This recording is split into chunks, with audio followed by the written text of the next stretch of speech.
Dear brothers and beloved young people, today, on this eve of the Feast of All Saints, we find ourselves here meditating on these words pronounced by Jesus that concern the last events of the history of salvation, that for which the saints and martyrs of Christianity lived and gave their lives. Jesus in his mastery embraces many episodes that have occurred, and that today are before our eyes.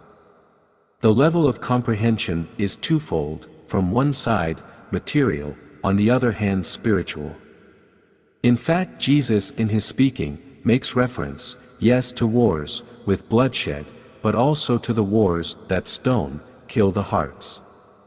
Yes, to the fall of the physical temple, but also the fall of the spiritual temple. Yes, to the upheavals of nature, but also to the upheavals of the hearts, of faith, and peoples. Yes, to famine, hunger in the world, but also to the aridity of the hearts. The Lord has told us, be vigilant, to recognize the signs of the times. Those times that belong to the Father, who can decide, when and how to reveal and to whom to reveal the fulfillment of his plan of salvation. In this, history is mother and teacher. So happened at that time, when the Father sent his angels to those shepherds, announcing to them, the Savior is born. And announcing to them also the place where the Savior was born, a manger. The Grotto of Bethlehem. So the Father today, in front of this pure heart, the pure heart of his maiden, wanted to reveal to her, that this is the land chosen for the fulfillment of every promise. So it pleased him, who can say otherwise? Can we syndicate the will of the Father? Can we substitute ourselves to the Father and say, why her and not someone else? Why this place and not elsewhere? This is the will of God. One can believe or not believe. But as always Jesus said, by the fruits you will recognize the tree. But here is that in front of this reading many, the detractors of Christianity, say that so many things have always happened, such as wars, such as upheavals of nature, epidemics. True, but certainly in the last century intensity, the frequency and concurrence of certain events, makes us reflect, but beyond all this, that Jesus said to be the beginning of the sorrows, the Lord has indicated some events as characterizing his coming, his manifestation and the end times, that we must well understand. What is this end of the world, to which they refer in their request, the apostles? It is the end of everything that is world, that has been humanized and no longer belongs to God. It is the end of evil. It is the beginning of a new world, renewed by love, through the action of the Spirit of God. This is what from always has been prophesied and is contained in this sacred book, the Holy Bible. This said the Lord through his prophets, I will give you a new heart, I will put a new spirit within you, I will remove from you the heart of stone and give you a heart of flesh. I will make you comply and practice my laws. I will free you from all your impurities, I will make with you a covenant of peace, which will be with you an eternal alliance. I will establish you and multiply you, and I will set my sanctuary in the midst of you, forever. In the midst of you shall be my dwelling place. I will be your God, and you will be my people. These words of the ancient prophets are echoed by the words spoken by John, in the 21st chapter of the Apocalypse, that describes the new Jerusalem and new heavens and new earth, the dwelling of God in the midst of his people. But here are the revelations made by the Lord to Maria Giuseppina Norcia and are the key to understand the eschatological doctrine of the Scriptures.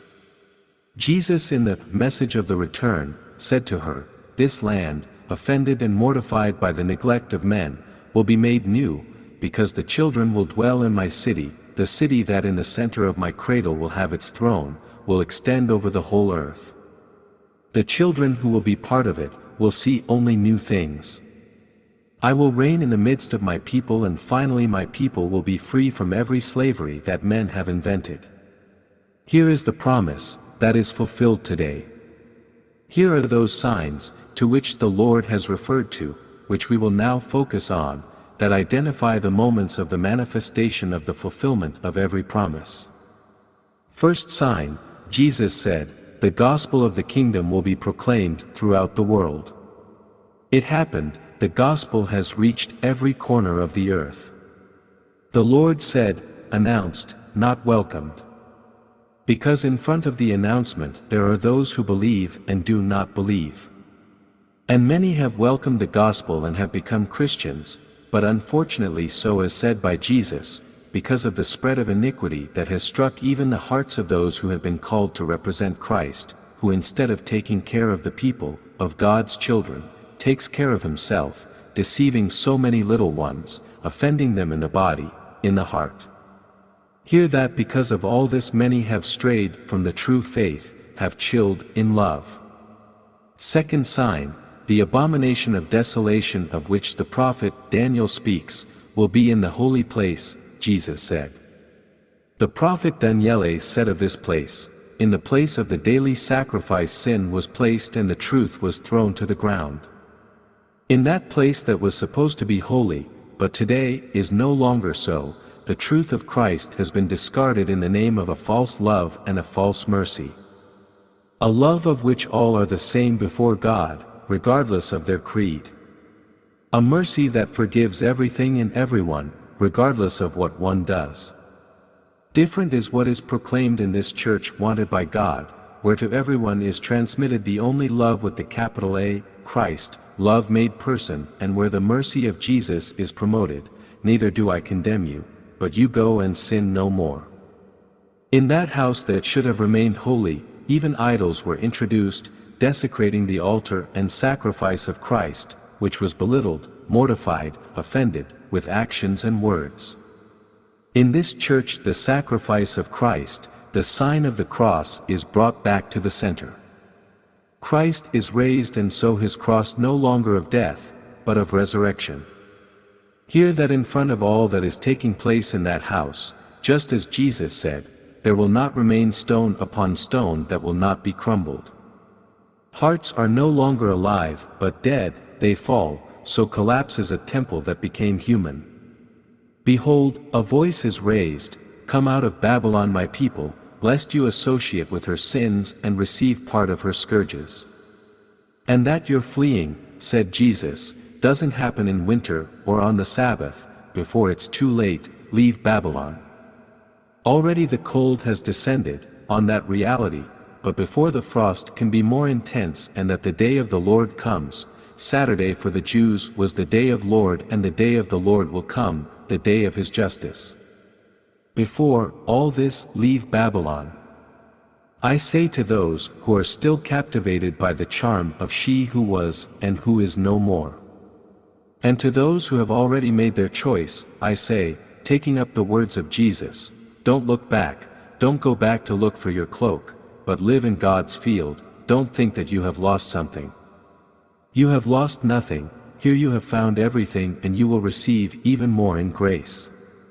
But woe to you who have been called to nurse God's people, and that instead of giving them spiritual milk, you've injected in heart's poison. Woe to you! You will give an account to God. The great tribulation, here it is. So many innocent hearts suffer, die, mortified and offended by those who should have never raised his hand on the treasure of God. And so many that in the world are killed, because they profess their Christianity, and so the persecution of those who have already made their choice, by distancing themselves and fleeing from Babylon. They are those who have passed through the great tribulation and have washed their clothes, making them white with blood of the Lamb. It is written in the book of Revelation, in which there is a sentence that makes reflect, the Lord said, which has never happened since the beginning of the world. Taking up, therefore, another phrase from the book of the Apocalypse, one understands the assonance between what Jesus said and what was revealed to John when he speaks of a great earthquake of which there has never been the same, since men have lived on earth. The great city was divided into 3 parts, and the cities of the nations collapsed. Here are on the one hand those who embrace modernity and abandon the truth of Christ. On the other hand, those who remains entrenched in his own views and does not welcome the spirit of truth that advances, and then there is this church called to defend Christian values, and to welcome the new wine. The new Spirit announced by Jesus, that Spirit that would be manifested to lead hearts to the whole truth, to lead hearts of the children, to the heart of the Father. Everyone says, Jesus is here. Each one of these realities says, Jesus is with us. And for this reason the Lord warns, beware, they will say He is here, He is there, but He gives us the measure to understand where the Lord really is and says, the radiance comes from the east and shines to the west. Where there is Jesus, there is light. That light that illuminates the Scriptures, illuminates the Word, illuminates the will of God, makes the heart shine, where everything takes place in the light of the sun, where love circulates. On the other side the corpse, the lifeless body, because the Spirit is not there. And the moment one loses the Spirit of God, one dies, and there the vultures swoop down those with whom Babylon has fornicated, to rob Babylon of every treasure. Here is the difference, and here's the recognition, the discernment, that we have to do to understand where there is light and where there is the corpse. Third sign, in the sky will appear the sign of the Son of Man, and they will see the Son of Man coming on the clouds of heaven. On one side, the sun will be darkened, the moon will no longer give its light, the stars will fall. If the sun symbolizes God, in that house of Rome, that was holy and that now is no longer. No longer shines the light of the Lord, the sun has been withdrawn, and so she, called to reflect the light of God, like the moon that does not shine of itself, but is a body that is called to reflect the light of the sun, that house no longer having God, no longer reflects the light, and so many stars points of reference. Those who were to be points of reference for the people, ministers, priests, bishops, cardinals, fall. On this other side, here is the sign, how not to remember the words that the Father wanted through His angels pronounced to those shepherds, for you the sign, a child wrapped in swaddling clothes, lying in a manger. The sign, the child wrapped in swaddling clothes. To this sign is united the sign of the clouds of heaven. The infant wrapped in swaddling clothes has descended on the cloud of heaven. Here is that everything is fulfilled. On June 13, 1947, Maria Giuseppina saw the sign foretold by Jesus, that gave beginning to fulfillment of the promises of God. Here, many have arrived and will come, they will beat their chests and ask for forgiveness in front of the cradle. The Lord will embrace them tightly to His heart. Here is the woman clothed with the sun, Mary, Mary clothed with the sun. Mary Church, that gives birth to the infant, the sign of the infant, the mystery of the infant God in hearts, and so, a light will shine, as it is already happening. In a moment, in the times established by the Father, from north to south, from east to west, the thunderbolt will illuminate many hearts, and many will come. And on them the Lord will spread His tent, and they will suffer no more, they shall thirst no more, for they shall drink of the water of the fountain of life, they shall hunger no more, for they shall eat of the living bread that descended from heaven. We are happy, we live in joy, and all this you, beloved young people, in heart and body I say, go, as angels of God, to bring to all the sent of the city of God. Go, welcome, bring here all those who you will meet. Here, where the tree of life is tender and has already put its leaves, that will heal the nations. All the saints are with you, are with us, are with this church, they urge us to go forward, for the triumph of the Immaculate Heart of Mary, and for the triumph of the mystery of God. And as Jesus said, beloved young people, this generation will not pass before all is fulfilled. And so be it.